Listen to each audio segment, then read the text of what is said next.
जय भीम सभी को। आपके साथ मैं शालिनी आनंद। जैसा कि आप सभी लोग जानते हैं कि जब से अयोध्या में समतलीकरण के दौरान जो बुद्धिस्ट अवशेष मिले हैं, तब से पूरे बौद्ध अनुयायियों में एक हलचल सी मच गई है। आज पूरे बौद्ध अनुयायियों की मांग है कि समतलीकरण के दौरान जो बुद्धिस्ट अवशेष मिले हैं उनको संरक्षित किया जाए। इन्हीं सब मुद्दों पर आज मैं बात करूंगी। हमारे साथ एक बहुजन चिंतक जुड़ चुके हैं, तेजपाल सोलंकी जी, तो मैं उन्हीं से इन सब मुद्दे पर आज बात करने वाली हूं। तो तेजपाल सोलंकी जी, स्वागत है आपका हमारे चैनल पर। जी जय भीम दीदी, बोलिए। हाँ, तो तेजपाल सोलंकी जी, आपको पता है कि जैसे कि मैंने एक मुद्दा लिया हुआ है जो अभी हाल ही में जो अयोध्या में जो समतलीकरण हो रहा है उसको लेकर मैं एक टॉपिक पे बात करने वाली हूँ, आपसे उस पर चर्चा करूँगी। जी बिल्कुल। तो सबसे पहले आप ये बताइए कि अयोध्या में जो जमीन समतलीकरण के दौरान जो बुद्धिस्ट अवशेष निकले हैं उस पर आप क्या कहेंगे? देखो शालिनी बहन, जो अयोध्या फैजाबाद में जो राम मंदिर की जगह है, जो समतलीकरण में बुद्ध के अवशेष निकल रहे हैं, उससे तो यह सिद्ध होता है कि वहां पर बुद्ध का मंदिर था। क्योंकि जब सम्राट अशोक मौर्य का शासनकाल था, सम्राट अशोक मौर्य चाहता था, वह पूरे एशिया को अखंड भारत बनाना चाहता था और बुद्धमय बनाना चाहता था। और वह इसलिए करना चाहता था क्योंकि जो बुद्ध थे वह विज्ञान के देवता थे, टेक्नोलॉजी के देवता थे। पर वहां पर जो मौर्य वंश के 10वें महाराज थे, उसकी पुष्यमित्र शुंग नाम के ब्राह्मण ने हत्या कर दी थी और सिंहासन पर बैठा था। और ये कोई मामूल नई बात नहीं है, उस समय राजा महाराजा के टाइम पे यह चलता ही था। एक दूसरे का वध करके वह कुर्सी पर बैठ जाते थे। फिर उन्होंने क्या करा कि वहां के अपने सैनिकों को पुष्यमित्र शुंग ने 100 असरफियां दी थी और बौद्धों के सर कटवाए थे और जिस नदी में डाले थे उस नदी का पहले नाम गागरा नदी था। और बौद्धों के सर काट काट कर वहां पे डालने के बाद उस नदी का नाम सरयुक्त नदी था, सरयू नदी, जिसको हम सरयू नदी के नाम से जानते थे। तो अभी भी अगर सरकार ये वहां पर सार्वजनिक खुदाई करके देखे तो वहां पर बुद्ध के ही अवशेष मिलेंगे। उससे यह सिद्ध होता है कि यह बुद्ध का ही मंदिर है। और हम राम मंदिर का विरोध नहीं कर रहे हैं। हमारा तो यह कहना है, आपका राम मंदिर आपकी जगह है, पर हमारे जो बुद्ध स्तूप निकल रहे हैं, बुद्ध की प्रतिमाएं निकल रही है, और जो सम्राट अशोक मौर्य ने 84,000 स्तूप बनवाए थे जी बुद्ध की विचारधारा को फैलाने के लिए, उनको सुरक्षित रखा जाए। पुरातत्व विभाग के में उनको सुरक्षित रखा जाए ताकि वह हजारों वर्षों तक याद रखे जाए। जी। चलिए, बहुत अच्छा आपने जवाब दिया। अच्छा, ये बताइए कि राम मंदिर का जब फैसला हुआ तो सुप्रीम कोर्ट ने जो साक्ष्यों को आधार नहीं माना था, तो इस पर आप क्या कहेंगे? इस पर मैं कहना चाहता हूं कि उसमें सुप्रीम कोर्ट भी है जो कि सरकार के दबाव में कार्य कर रहा था। आपने कुछ दिन पहले ही देखा होगा कि सुप्रीम कोर्ट के 4 जज सुप्रीम कोर्ट से बाहर आकर बोल रहे हैं संविधान खतरे में है। इसका मतलब इन लोगों ने सुप्रीम कोर्ट में को भी नहीं छोड़ा है। यह सुप्रीम कोर्ट को भी लगातार टॉर्चर करते आ रहे हैं और संविधान में लगातार संशोधन करते आ रहे हैं। अगर सार्वजनिक वहां पर खुदाई होती और पुरातत्व विभाग से के हिसाब से अगर ये करते तो वहां पर राम मंदिर नहीं बनता, वहां पर बुद्ध के अवशेष मिलते और वहां पर बुद्ध का मंदिर ही निकलता। चाहे हजारों वर्ष पहले हो चाहे आज हो, अगर अभी भी पूरे देश के राज्यों से लोगों को इकट्ठा करके वहां पर सार्वजनिक खुदाई की जाए तो वहां पर बुद्ध के अवशेष ही मिलेंगे। पर अभी सुप्रीम कोर्ट भी बिक चुका है और निर्वाचन आयोग भी बिक चुका है। जब जनता इतनी मांग कर रही है कि बैलेट पेपर से चुनाव किए जाए तो यह क्यों नहीं करते? और यह इसलिए नहीं करते हैं क्योंकि इनको जनता पर विश्वास नहीं है, इनको ईवीएम मशीन पर विश्वास है। अभी भारत के मीडिया को देख लो, कितने ही मजदूर पैदल चल चल कर गए, उनको मीडिया ने कभी नहीं बताया। और जो उद्योगपतियों के 68,000 करोड़ माफ किए हैं उनको वह बढ़ चढ़ कर बता रहे हैं। और जो भारत का मीडिया है, खैर मैं आपको नहीं बोल रहा हूँ शालिनी जी, मैं बता रहा हूँ कि भारत का जो मीडिया है, मीडिया भारत का अहम भाग होता है, देश को चलाने का अहम भाग होता है, जो जनता के एक एक खबर उनके घर तक पहुंचाता है।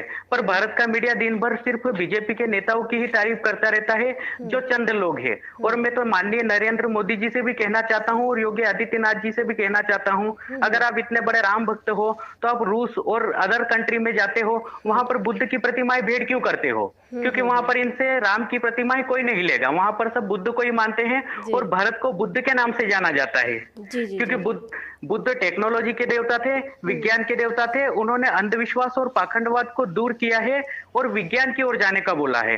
जैसे अभी कोरोना महामारी चल रही है, तो इसमें विज्ञान और डॉक्टर्स की टीम ही काम आ रही है, कोई जी अंधविश्वास और पाखंडवाद नहीं काम में आ रहा है। बुद्ध ने मेहनत करना सिखाया है और जी बुद्ध ने कहा था जी कि मैं तुम्हें सिर्फ मार्ग बता सकता हूँ, अगर आप मेरे पास आओगे और मांगोगे तो आपको कुछ नहीं मिलेगा। जी जी।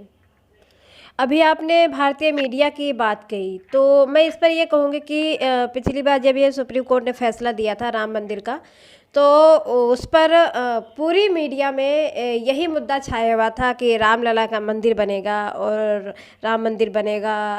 मतलब पूरे दिन आप सुबह से लेकर शाम तक अगर टीवी ऑन करते हैं तो आपको ये साकेत नगरी अयोध्या का जो राम मंदिर का चर्चा है, इस यही चर्चा हो रही थी। लेकिन अभी हाल ही में जो ये समतलीकरण के दौरान जो बुद्धिस्ट अवशेष निकल रहे हैं, इस पर एक भी मीडिया ने नहीं दिखाया है कि समतलीकरण के दौरान वहाँ पे बुद्धिस्ट अवशेष मिले हैं। तो इस पर आप क्या कहेंगे?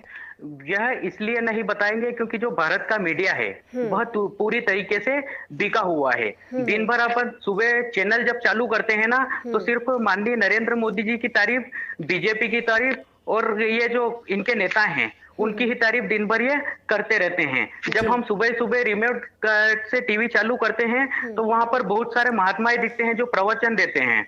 वो मैं उनको कोई महात्मा नहीं मानता हूँ, यह सभी संघ के प्रचारक है जो जनता में सिर्फ भ्रांतियां फैलाने का काम करते हैं और कुछ नहीं। और अगर इतने ही यह चमत्कारी है, जैसे मेरे पास में उज्जैन शहर पड़ता है, जी जी जी जी वहां पे महाकाल का मंदिर भी है। जी जी जी अपन किसी को गलत नहीं बोलते हैं, बिल्कुल। पर वहां पर जब कुंभ का मेला लगता है जी तो वहां पे एक से एक तपस्वी साधु संत आते हैं जी जी और जनता बात करती है आपस में कि यह 3 ताली बजाते हैं तो जनता को भस्म कर देते हैं और यह कुछ भी कर सकते हैं। तो मैं उनसे कहना चाहता हूं कि जो श्री श्री 108 श्री महामंडलेश्वर महाराज हैं, वो कोरोना जैसी महामारी को क्यों नहीं भगाते हैं? ये सिर्फ जनता को मूर्ख बनाने की चीजें हैं, क्योंकि बाबा साहब अंबेडकर ने भी एक बात कही थी कि सुबह उठकर 2 घंटियां बजती है, एक तो मंदिर की और एक विद्यालय की। मंदिर आपको सिखाता है अंधभक्ति, दारू गांजा और भांग पीना, और विद्यालय आपको सिखाता है आपको आपके हक और अधिकारों को जानना, अच्छे आईएएस आईपीएस बनना और जनता की सेवा करनी। तो लोगों का इशारा कहाँ होना चाहिए वह अपने को खुद को डिसाइड करना है, हमारे बच्चों को हमें कहाँ भेजना है। और रही बात भारत के मीडिया की, तो भारत का मीडिया तो इतना बिक चुका है, जो सिर्फ जिसकी सरकार होती है उसकी ही तारीफ करता है, बाकी कुछ नहीं करता। और मैं अभी औरंगाबाद की भी घटना बताता हूँ आपको। वहां पे भी क्या हुआ था, वहां के जो 16 मजदूर जो रेल की पटरियों पर मरे थे, वह मजदूर इतने प्रताड़ित हो चुके थे कि उनके पास न तो खाने के लिए कुछ था और न ओढ़ने पहनने के लिए था। तो उन मजदूरों ने मरना पसंद करा कि यार इसी बदतर जिंदगी से तो मरना अच्छा है। फिर वहां पे कुछ गद्दार लोगों ने, जिसकी सरकार है, उन्होंने वहां पे जाके फ्रेश रोटियां रखी और उनकी फोटो खींचकर डाली, ताकि जनता को पता ना चले और इनकी सरकार की कमी पता ना चले। इनकी सरकार की कमजोरी छुपाने के लिए इन मीडिया वालों ने वहां पर फ्रेश रोटी रखी, जबकि हमें मालूम है कि मजदूर लोग कैसी रोटी खाते हैं। हम तो जनता के बीच में रहते हैं, हमें सारी चीज पता है। तो भारत का जो मीडिया है ना, सिर्फ बेवकूफ बनाने का काम करता है और कुछ नहीं। अच्छा, आप ये बताइए कि वैसे आप सभी लोग जानते हैं कि ये जो अयोध्या का जो ये समतलीकरण के दौरान जो बुद्ध अवशेष निकले हैं, ये एक मुद्दा, अयोध्या का जो ये मुद्दा है, ये एक इंटरनेशनल मुद्दा बन चुका है अब। तो दुनिया के जितने बौद्ध अनुयायी हैं और जो अयोध्या में समतलीकरण के दौरान जो बौद्ध अवशेष मिले हैं, इसके संरक्षण के लिए उन सभी को आगे आना चाहिए या नहीं आना चाहिए? जी बिल्कुल, सभी को आगे आना चाहिए, क्योंकि वह साकेत नगरी थी। सम्राट अशोक मौर्य पूरे एशिया को एक अखंड भारत बनाना चाहता था, उसीलिए वह बुद्ध की विचारधारा घर घर तक पहुंचाना चाहता था। और वह घर घर इसलिए पहुंचाना चाहता था क्योंकि बुद्ध धर्म है, उसमें के अंदर कोई पाखंडवाद नहीं है, वह टेक्नोलॉजी का धर्म है, वह हमें मेहनत करना सिखाता है। इसलिए बुद्ध जहां जहां गए, विदेशी कंट्री और जो आप बोल रहे हैं इंटरनेशनल कंट्री, वो क्या है कि बुद्ध को पढ़ पढ़ के आज जैसे चीन, अमेरिका, जापान, रूस, टोक्यो को हम देख लेते हैं, वह टेक्नोलॉजी के मामले में आसमान छू रहे हैं। जी बिल्कुल। और हमारे देश में आज 33 करोड़ देवी देवता हैं, उसके बाद भी इन लोगों की झोपड़ियों में से बाहर निकलने की नहीं बन रही है और पढ़ाई के मामले में बिल्कुल जीरो है। जी जी। इसलिए है सभी को उसके लिए आगे आना चाहिए, जितने भी भंतेगण हैं, जितने भी बुद्धिस्ट हैं और जितने भी बुद्ध के अनुयायी हैं जो बुद्ध को मानते हैं, जैसे बहुत सारे भीम सैनिक भी बुद्ध को मानते हैं, जी उनको जी। आगे आना चाहिए और उसके हक और अधिकार की लड़ाई लड़नी चाहिए। जैसे मैं उस पे एक बात और कहना चाहता हूँ, जी जी। हमारे यहाँ पर चाहे किसी की भी सरकार है, जी। यह जब विदेश में जाते हैं, रूस में और इनमें, ये वहां पर जाकर बोलते हैं हम बुद्ध के देश से आए हैं और भारत बहुत गरीब देश है, वहां के लिए कुछ दीजिए। वहां का जो पैसा आता है ना, ये बड़े बड़े गद्दार लोग खा जाते हैं, वो पैसा जनता तक पहुंच भी नहीं पाता है। उसके लिए राजरत्न अंबेडकर सर ने एक केस भी लगाया था कि ये पैसा जो आता है विदेशी कंट्री से बुद्ध के नाम से, ये गरीबों को मिलना चाहिए, न कि इनको बड़े बड़े उद्योगपतियों को। चलिए, बहुत बहुत साधुवाद, आप हमसे जुड़े तेजपाल सोलंकी जी, और इतनी सारी बातें रखी, इतने सारे इस मुद्दे पर इतनी अच्छी बातें आपने लोगों तक पहुंचाई रखी। आपका बहुत बहुत साधुवाद, बहुत बहुत धन्यवाद। जुड़े रहिए हमारे साथ आप सभी लोग और देखते रहिए सम्यक टीवी 24। अब शालिनी को दीजिए इजाज़त। जय भीम। सम्यक टीवी 24 को लाइक शेयर सब्सक्राइब